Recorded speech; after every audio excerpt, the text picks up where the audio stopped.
सबैलाई सन्चै हुनुहुन्छ होला नि होइन। ल अब म चाहिँ ड्युटी सकेर जाँदैछु अहिले।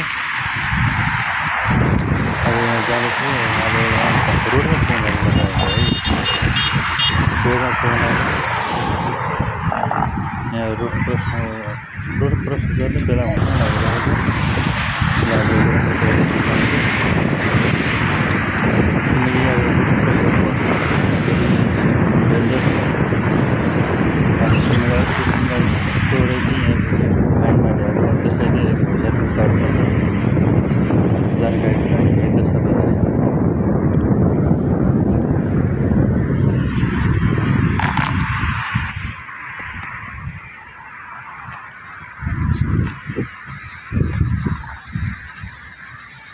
ल हेर्नुहोस् यहाँ नरिवलको गाछी, नरिवलको रुख छ, नरिवलको रुख। अब यहाँ फेरि अर्को सिग्नल आइपुग्न लाग्यो। अब अर्को सिग्नल पनि अब क्रस गर्नुपर्छ। सिग्नल क्रस गर्दैछु म यहाँ। अब एकजना साथी अगाडि हुनुहुन्छ, त्यसैले चाहिँ अब उहाँलाई भेट्न सकिरहेको छ अगाडि। अब उहाँलाई भेट्न सकिरहेको छ, त्यसैले अब अगाडि अब कहाँ भेट्नु त्यहाँबाट हेरेर भन्नुहुन्छ। अहिले म अब अगाडि बढेको अझै सिङ्गल अर्कोमा सिङ्गल आएको थियो, सिङ्गलको अब क्रस गर्दैछु म। अब उताबाट गाडी आइरहेको हेरेर क्रस गर्नुपर्छ। ल म चाहिँ यहाँ एकदिन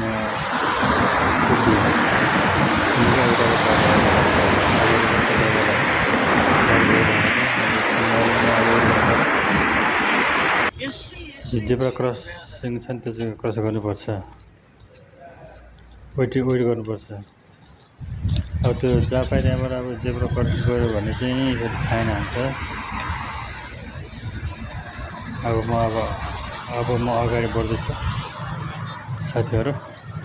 अब त्यहाँ म चाहिँ अब साथीलाई वेट गर्नु भनेको चाहिँ अगाडि पुगिसकेको छ, त्यसैले मलाई भेट्न सकिरहेको छु, राखेको छैन मैले अहिले। म अगाडि जाँदैछु अहिले।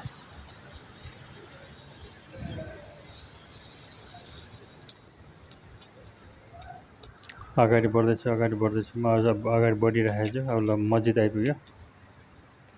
अब यहाँ चाहिँ अब अहिले नाइट ड्युटी छ पुरा, अब 1 महिना नाइट ड्युटी हुन्छ यहाँको। अब मुस्लिमहरूको अब अहिले रमजान चलिरहेको छ, त्यसले गर्दामा डेमा ड्युटी छैन, पुरा नाइटमा मात्रै ड्युटी छ अहिले। मैले अगाडि बढ्दैछु।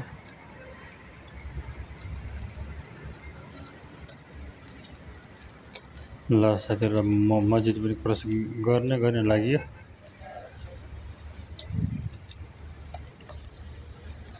अब म अगाडि बढिरहेको छु है त, अगाडि बढ्दैछु। अब दायाँमा हेर्छु, किनकि अब यहाँ गाडी अब आइरहेको हुन्छ, अगाडि पछाडिबाट गाडी आइरहेको हुन्छ। अब कताबाट कतिखेर गाडी भने थाहै हुँदैन। अब यहाँ फेरि गाडीको स्पिड यति बढी हुन्छ कि 160-170को स्पिडमा हुन्छ। यहाँ फेरि हात दिएर रोक्दैन यहाँकोले। त्यही भएर आफैले रोड क्रस गर्दाखेरि आफैले चाहिँ ध्यान दिएर चाहिँ रोड पार गर्नुपर्छ।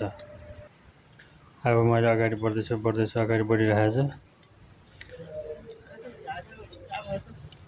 अहिले म अगाडि बढिरहेको छु।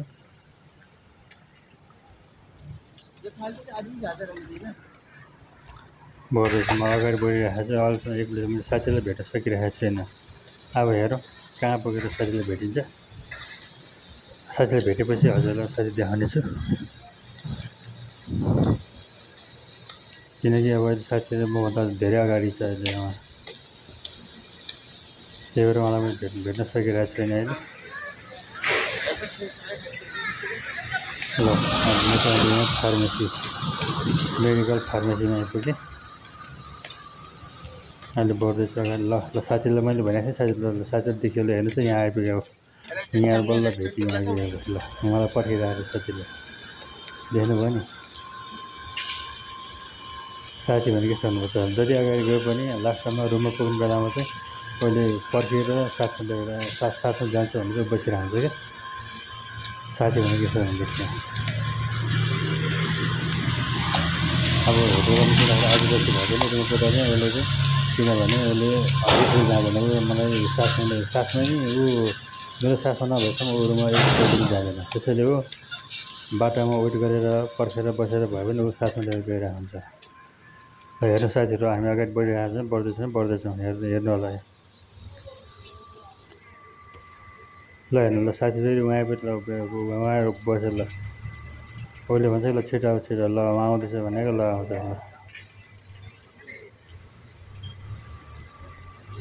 ल हेर्दैछ ल अब आउनु लाग्यो भने ल त्यहाँ आयो ल आयो आउँदैछ ल हेर्नु साथी भनेको यस्तो भने त